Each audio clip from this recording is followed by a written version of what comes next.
The hall was the largest structure ever built by any species in the galaxy. It sat on a gray, lifeless moon called Edris, and it had been built for one purpose, so that the powerful could speak to each other without killing each other first. Over 400 species sent their representatives here, and for 900 years, the Galactic Assembly had maintained order. Not perfect order, not kind order, but order. Today, that order was about to break. Ambassador Dohwan of Earth sat in the human delegation seat, a small wooden chair that looked almost silly next to the towering crystalline thrones of the elder species. He was a man in his early 50s, with gray hair cut short and a calm face that revealed nothing. He wore a simple dark suit, no medals, no symbols of rank. In his left hand, he held a steel thermos filled with barley tea his daughter had made for him that morning. He took a slow sip and waited. The speaker at the center of the hall was a creature called a Velik, an insectoid being nearly 3 meters tall, with 4 armored arms and a voice that sounded like stones grinding together. The Velik representative stood on the raised platform and unrolled a document made of something that looked like metal cloth. Around the hall, hundreds of alien diplomats leaned forward. They already knew what was coming. The rumors had been spreading for months. The Velik began to read. The document was long. It listed complaints against humanity, their expansion into new star systems, their growing influence among younger species, their unpredictable technology, their strange and infectious culture that seemed to spread wherever they went. The Velik called it a threat to galactic stability. He called humanity a disease that had been allowed to grow for too long. And then, at the end, he read the final line. The Harath Council, representing the 12 elder species of the Galactic Collective, hereby declares a state of war against the Terran Federation and all its colonies, territories, and allied peoples. This declaration is effective immediately. The hall went completely silent. 400 species held their breath. Every eye, every sensor, every organ of perception turned toward the small wooden chair where the humans sat. Dohwan did not move. He did not stand. He did not gasp or shout or pound the table. He simply looked at the Velik representative with the same calm expression he had worn since he sat down. Then he lifted his thermos, unscrewed the cap, and took a long, slow sip of barley tea. The sound of him swallowing echoed in the silence. He set the thermos down. "I see," he said. His voice was quiet and even. "I will let my people know." Then he began to pack his satchel. He placed his thermos inside, followed by a small notebook, a pen, and a folded photograph of his family. He zipped the bag closed, stood up, pushed his chair in neatly, and walked toward the exit. The hall erupted. Dozens of diplomats began shouting at once. The Velik representative stood frozen on the platform, his 4 arms hanging at his sides. This was not what anyone had expected. They had prepared for tears, for threats, for desperate negotiations. Some had even expected the human to beg. Instead, the man had finished his tea and left. A small bird-like diplomat from one of the younger species turned to his colleague and whispered, "Have the humans gone mad?" His colleague, a tall being with 6 eyes, shook his head slowly. "No," he said. "I think they were expecting this." Outside the assembly hall, Dohwan walked through the long gray corridor toward the shuttle bay. His shoes clicked softly on the stone floor. 2 junior diplomats from his staff hurried to keep up with him. One of them, a young woman named Bora, looked pale. "Ambassador," she said, her voice shaking slightly, "they just declared war on us. 12 species, 10,000 warships. What do we do?" Dohwan glanced at her. "We go home," he said simply, "and we have dinner." Bora opened her mouth to say something else, but the look in his eyes stopped her. It was not the look of a man who was afraid. It was the look of a man who had already played this game in his head 1,000 times, and knew exactly how it would end. They boarded the shuttle. It was a small, unremarkable vessel, nothing flashy, nothing military. As it lifted off from Edris and turned toward the Sol system, Dowan sat in the back seat, pulled out his notebook, and wrote a single line. They chose the hard way. Then he opened a secure communication channel. The screen flickered, and a face appeared, a man named Taewoo, sitting in a dark office somewhere in orbit above the Korean peninsula.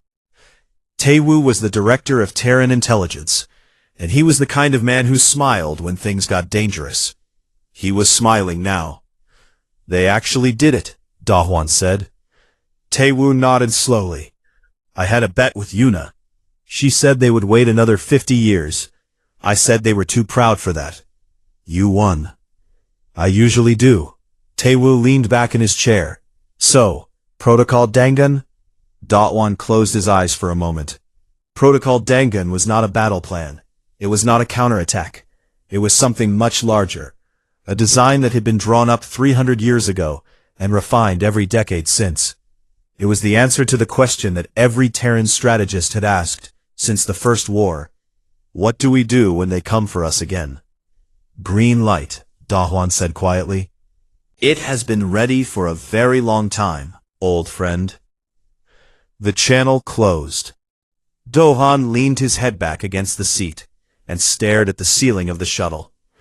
Through the small window beside him, the stars drifted past in silence. Somewhere behind him, the largest military alliance in galactic history was preparing to destroy his species.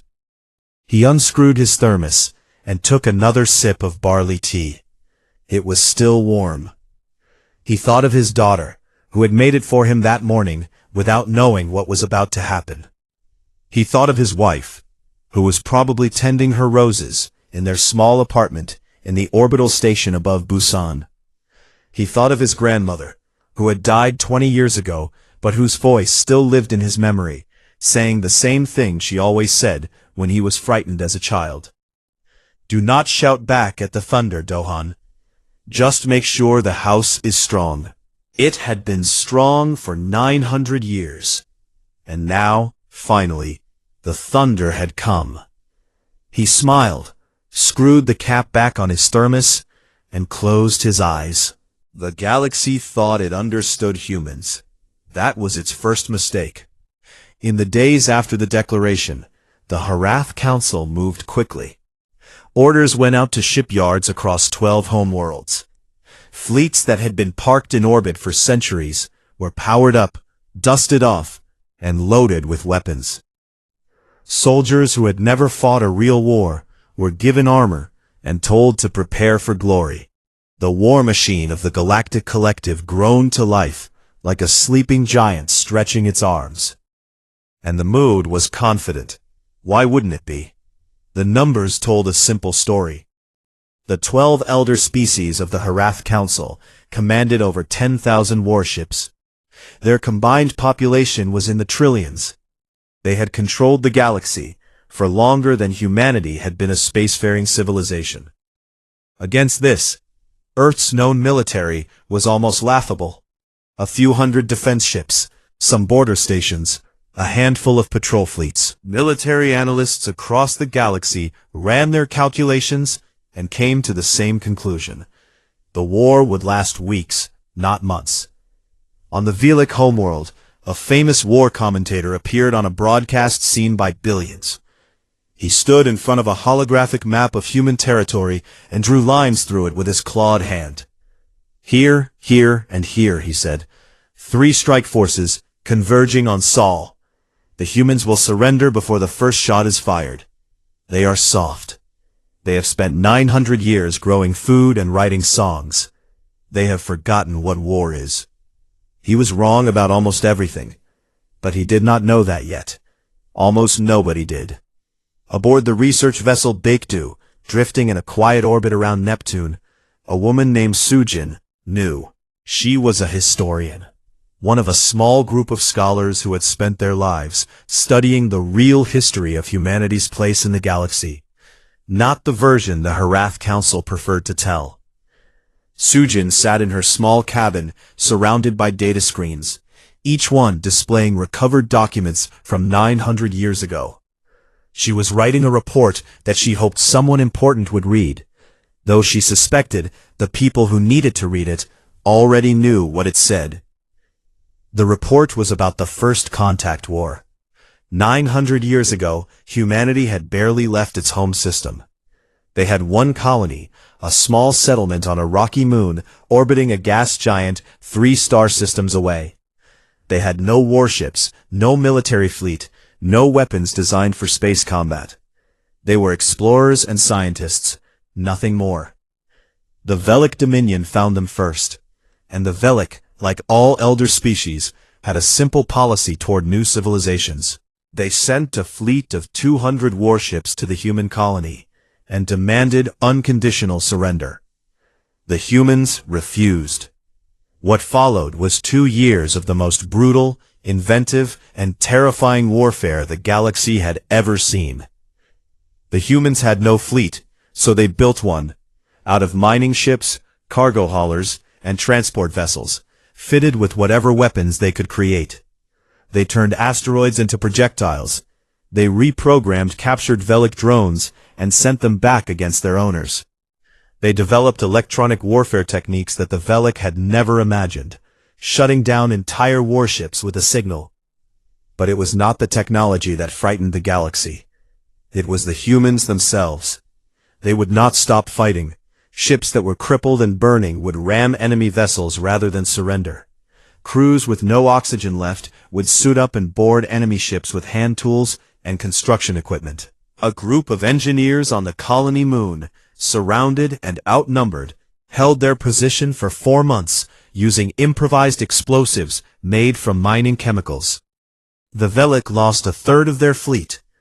Against a species that had not even known war in space was possible 2 years earlier. The peace treaty that followed was not born from friendship or mutual respect. It was born from fear. The elder species looked at humanity and saw something they had never encountered in millions of years of galactic civilization.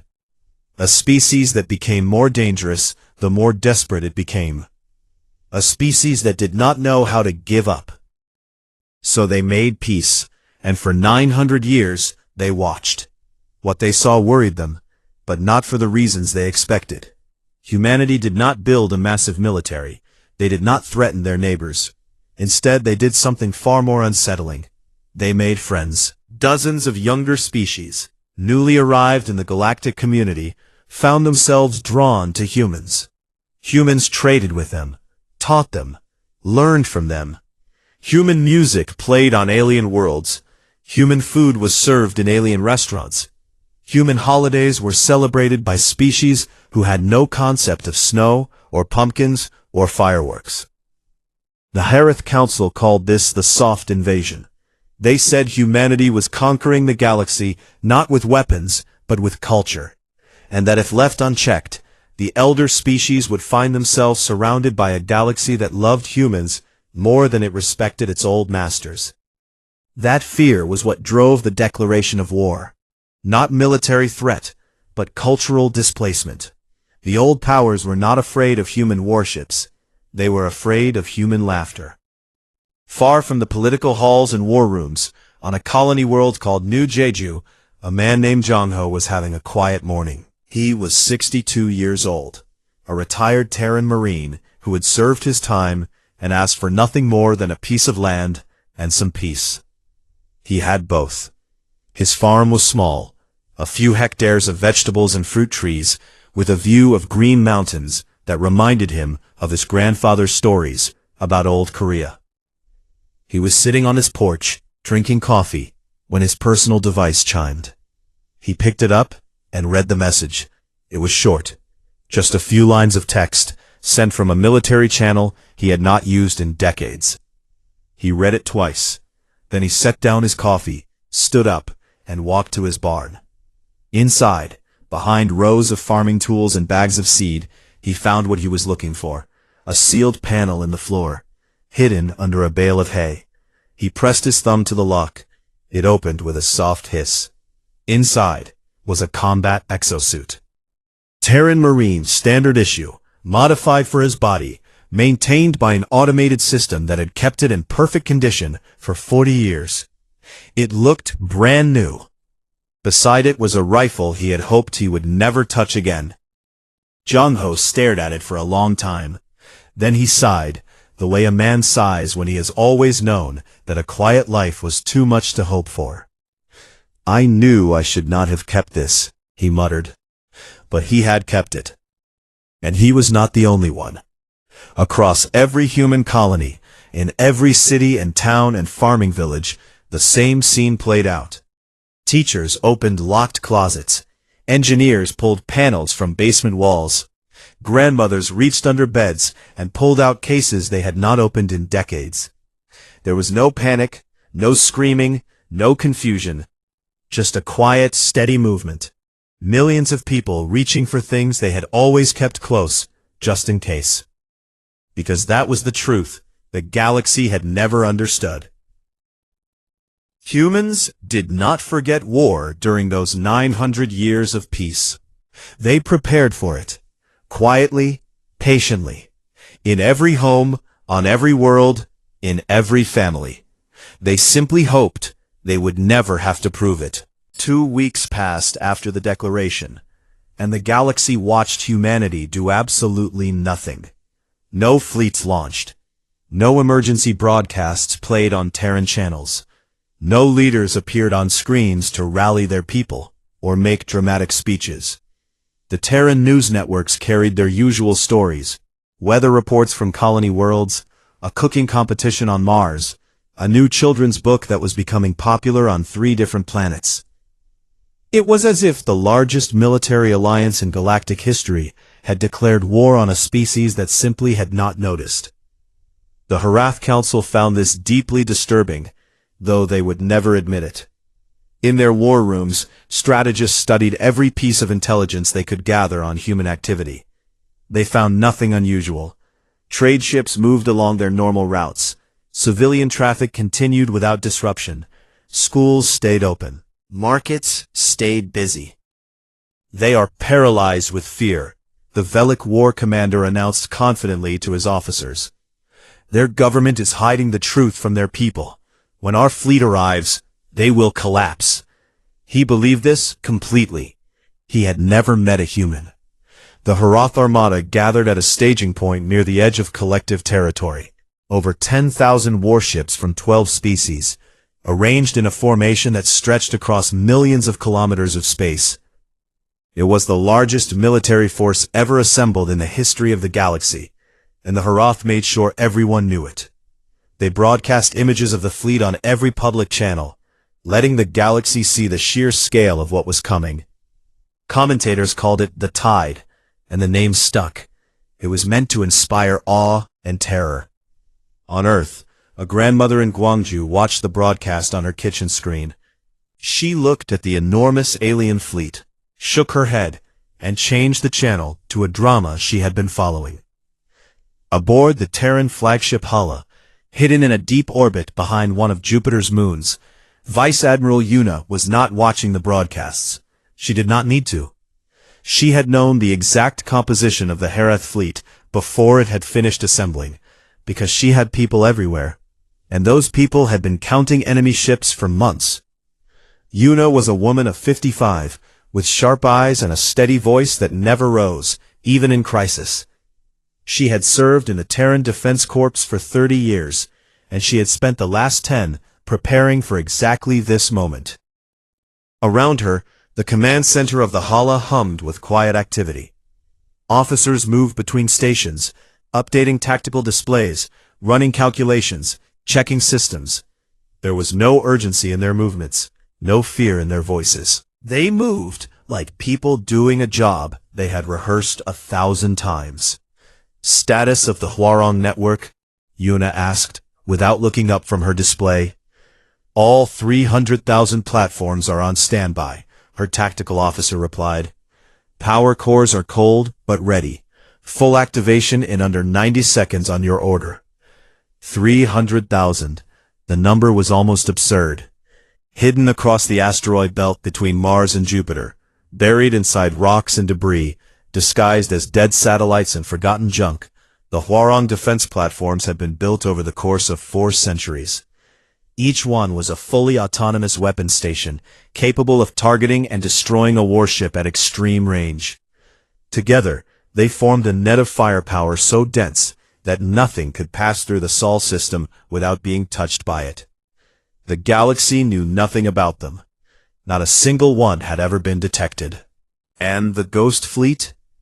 All 2,000 ships are in position. Dimensional folds are holding stable. This was humanity's other secret, one that went beyond weapons and into the territory of physics that the galaxy had not yet discovered. 400 years ago, human scientists had found a way to fold a small piece of space around an object, effectively hiding it in a pocket between dimensions. The technology was imperfect for large-scale use, but for hiding warships, it was flawless. 2,000 Terran warships, each one larger and more powerful than anything the Harath had ever built, sat folded in space around the Sol system, completely invisible, completely undetectable, waiting. Deep inside the frozen moon of Europa, in a facility that did not appear on any map, a man named Hyunsu walked through corridors carved from ice. He was the chief engineer of the Terran Deep Projects Division, a department so secret that even most Terran military officers did not know it existed. He was a tall man with messy hair and oil stains on his hands that never fully washed away, no matter how hard he tried. Yuna's face appeared on a screen beside him as he walked. "Show me what we have," she said. Hyunsu grinned. He loved this part. He led her through the facility virtually, pointing cameras at things that would have made any alien scientist weep with confusion. Gravity lances, weapons that compress space itself into a beam, so focused it could cut a warship in half from 1,000 kilometers away. Phase-net arrays, devices that could reach into faster-than-light space and grab a ship mid-jump, dragging it back to normal space like a fish pulled from a river. Sensor systems that could track individual heartbeats on a ship from across a star system. "And this," Hyunsu said, stopping in front of a massive sealed vault door. The door was unmarked, except for a single word etched into the metal. Arirang. Yuna looked at it on her screen. "Is it ready?" "It has been ready for 200 years, Hyunsu said. His voice was quieter now. "But Yuna, I want to be clear. Arirang is not a weapon in the way you think of weapons. If we use it, the war ends. All wars end, but the cost is something I cannot fully predict."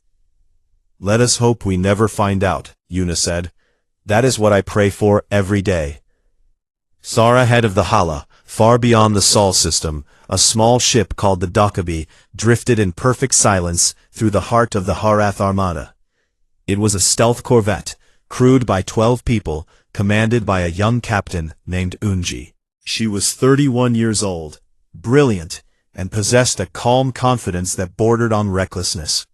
Her ship existed in a dimensional fold, a bubble of hidden space that made the Dokkaebi invisible to every sensor, every scanner, every pair of eyes in the fleet around her. She sat in her command chair and watched the alien warships through her display, thousands of them, stretching in every direction.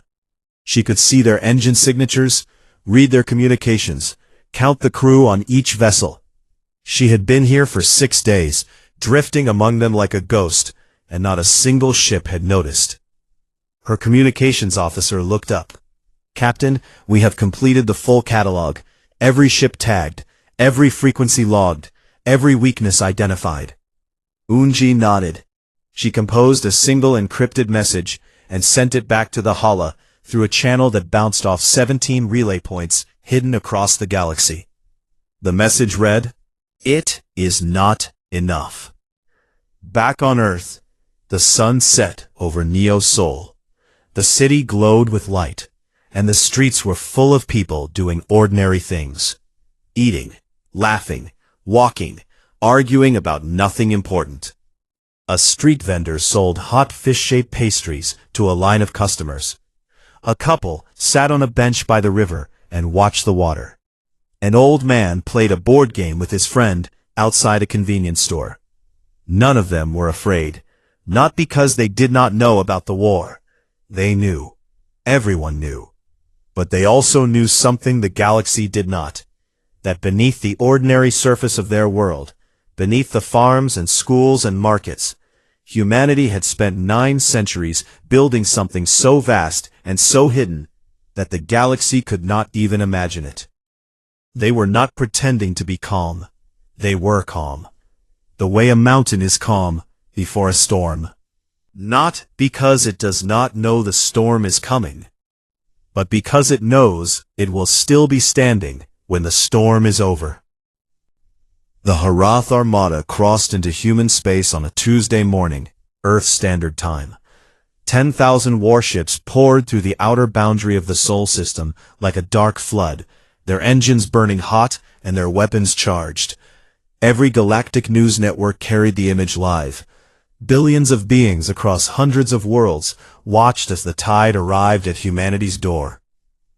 The Velic War Commander, a decorated officer named by his people as the Blade of Heaven, stood at the center of his flagship's command deck and looked at the tactical display with satisfaction. The human system lay before him, a single yellow star, a handful of planets, some scattered stations. His fleet outnumbered every known human vessel by a factor of 50. This would not be a war, it would be a demonstration. He opened a broadcast channel on all frequencies. His voice carried across the Sol system and beyond, reaching every corner of the galaxy. People of Earth, the Harath Council has declared your civilization a threat to galactic peace. You have 1 hour to surrender unconditionally. Disarm your ships, open your orbital stations, and submit your leaders for judgment. If you refuse, we will remove your species from the stars. This is your only warning. The message echoed across human space. It played in every station, on every ship, in every colony. And then silence followed. 1 minute, 2 minutes, 5.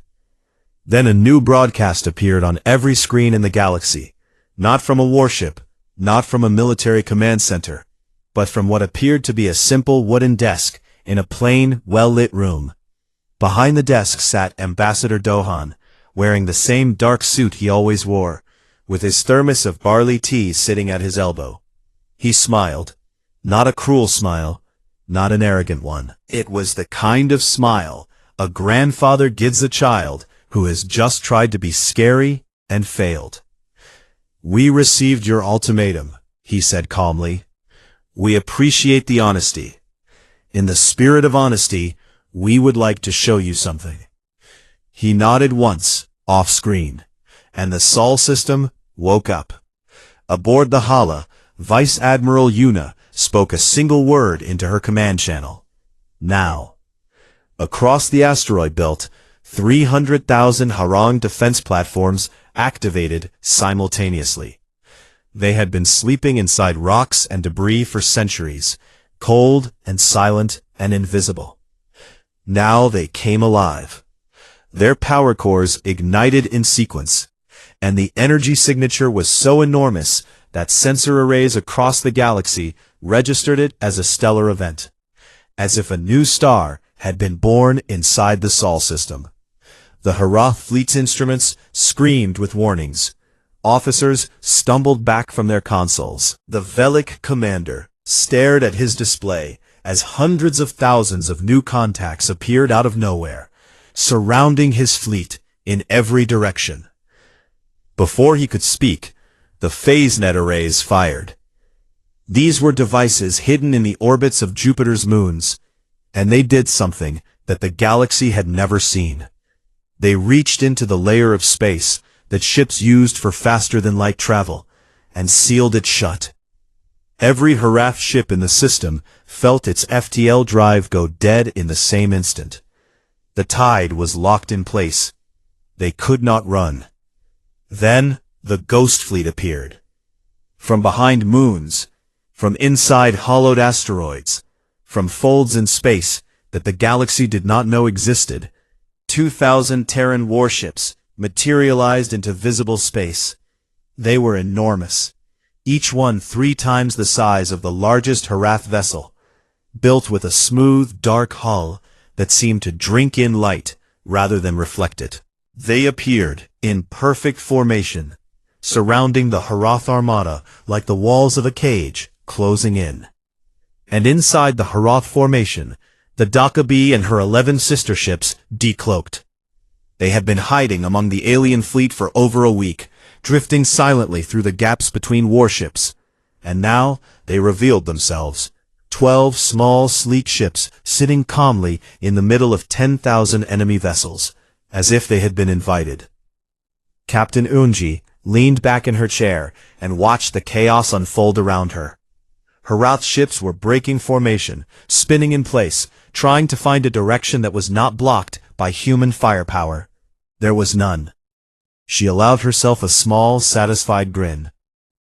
The Velic commander screamed orders at his officers. Turn the fleet, find a gap, charge weapons.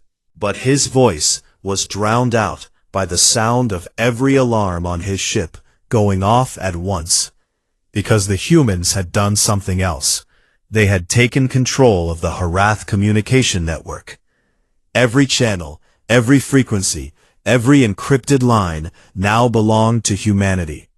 And across those channels, a sound began to play. It was laughter. Not the laughter of soldiers or generals or politicians. It was the laughter of children. Young voices, bright and careless, laughing the way children laugh when they are playing in a schoolyard and have no idea that anything bad exists in the universe.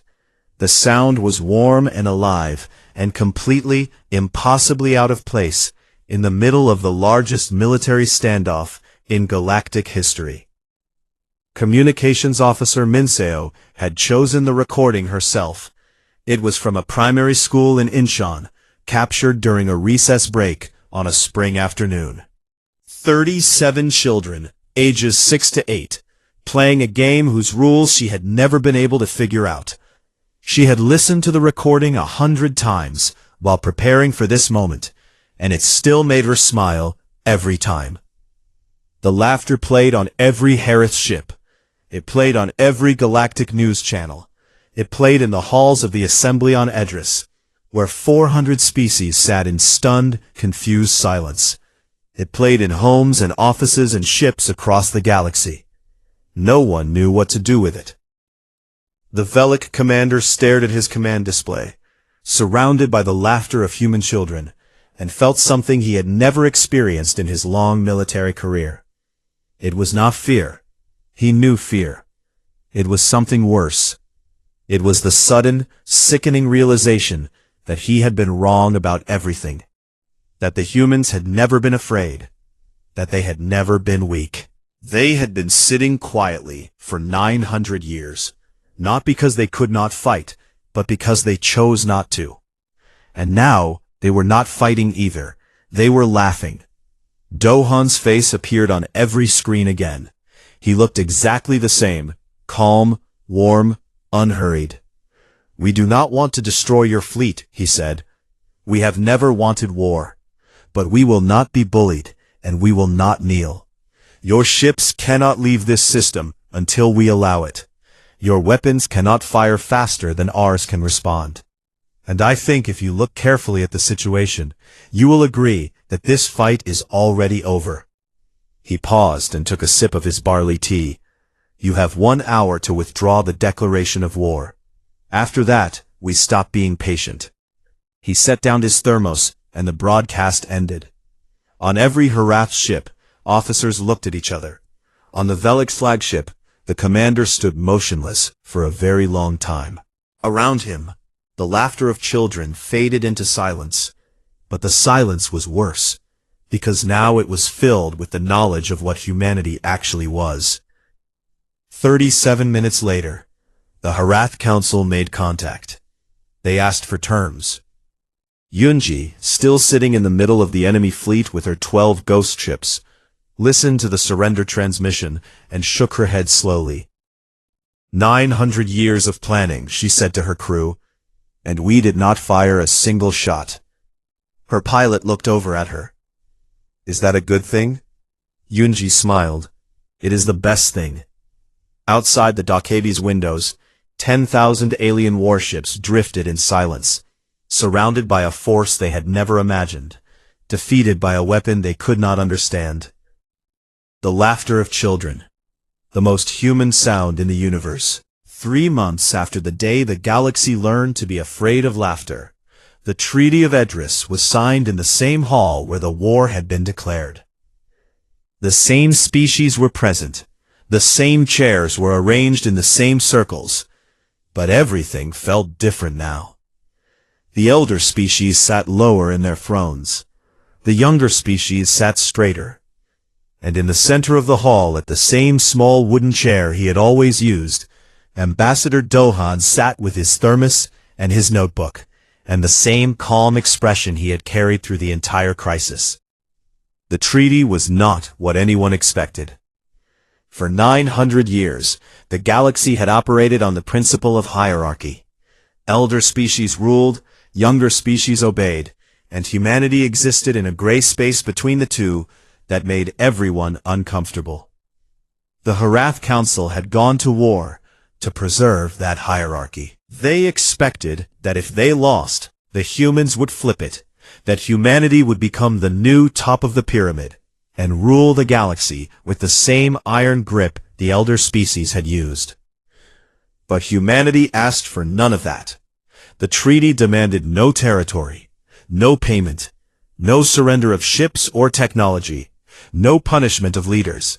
Instead, it proposed something that confused the elder species so deeply that they asked to read it 3 times before they believed it was real.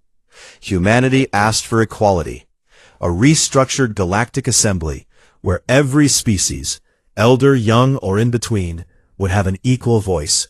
1 species, 1 vote. No permanent council of elders. No hierarchy of power based on age or military strength. Just a room full of equals, trying to figure out the future together. The Velic representative stared at the document for a long time. "You could have asked for anything," he said. "You could have demanded our surrender. Our homeworlds, our fleets." Dowan looked at him with something close to pity. "Why would we want your homeworlds? We have our own. Why would we want your fleets? We have better ones." He paused. "We do not want to rule the galaxy. We want to live in it, comfortably, with neighbors who do not try to kill us every 900 years. The treaty was signed by all 12 elder species by the end of the day. The younger species celebrated for a week. In the months that followed, the galaxy slowly, carefully began to change. Dowan retired from diplomacy the day after the signing. He flew back to Earth on a civilian transport, carrying the same satchel he always carried, and took a train to Tongyang, a coastal town in the southern part of the Korean peninsula. He had bought a small house there years ago, planning for this exact moment, the moment when his work was done and he could stop. 2 bedrooms, a kitchen with a window that faced the sea, and a small garden that had been neglected during his years away. His wife, Mireille, was already there. She had planted new roses the week before, and they were just beginning to bloom. On his first morning home, a reporter found him somehow.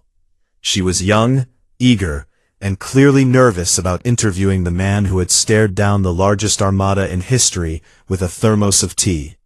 She asked the question everyone wanted answered: "How did you stay so calm?"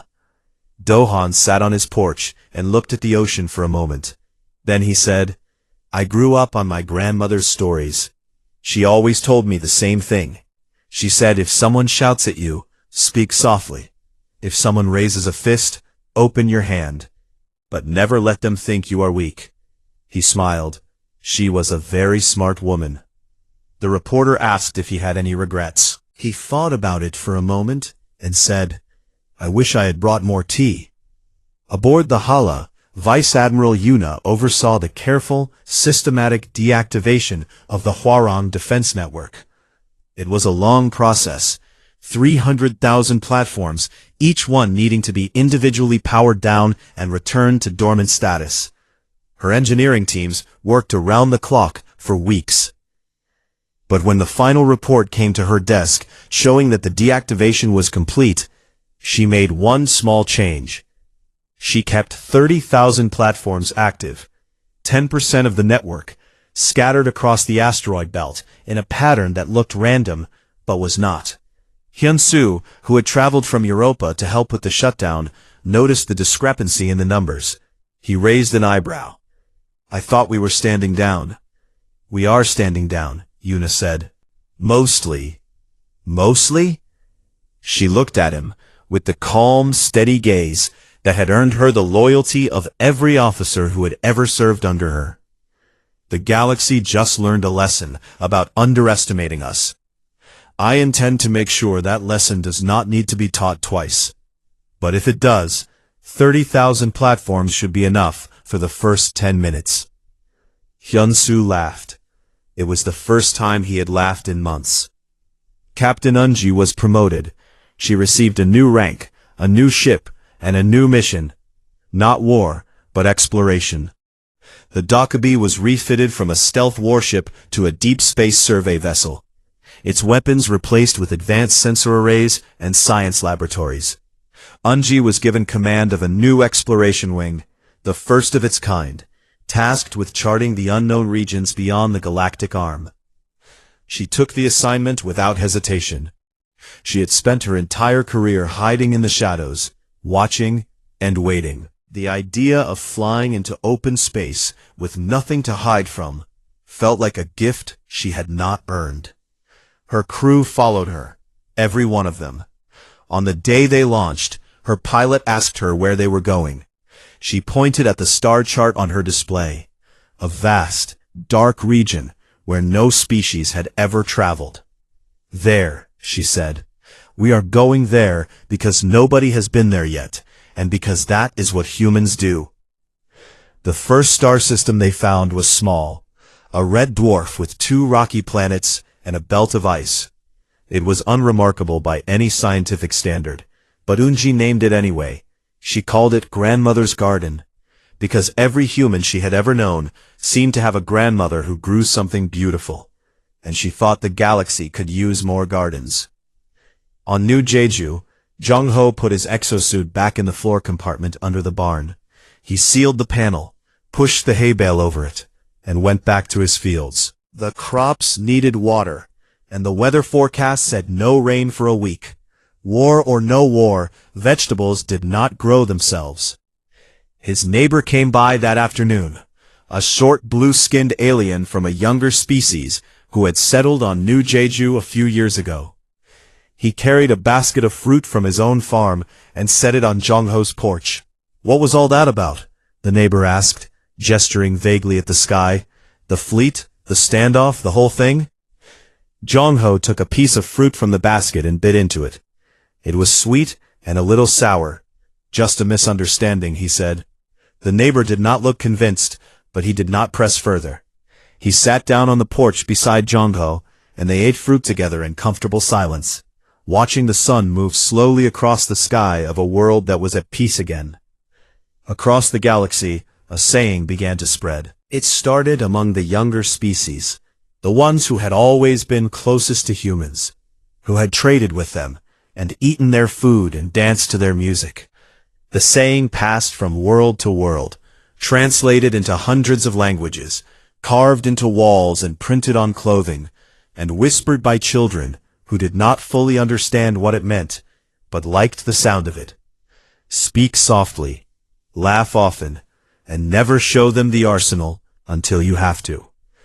The elder species heard the saying too, and they did not laugh.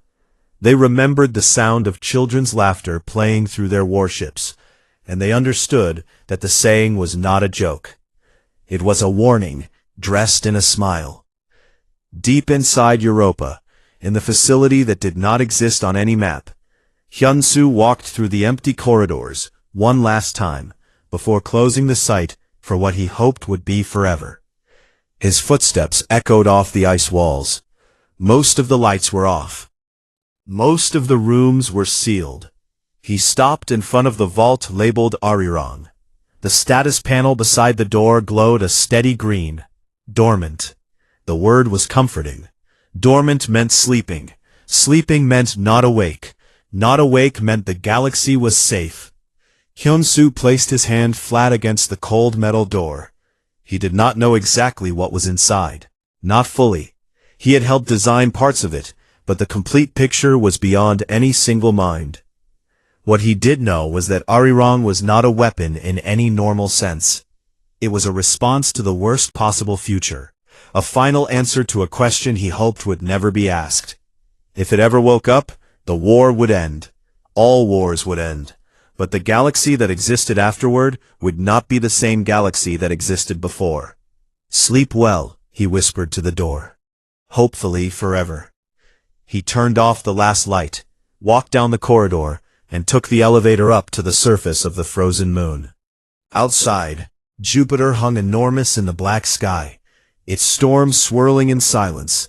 Somewhere beyond it, the asteroid belt was quiet. Somewhere beyond that, Earth turned slowly in the sunlight, carrying its billions of ordinary, extraordinary people through another ordinary, extraordinary day.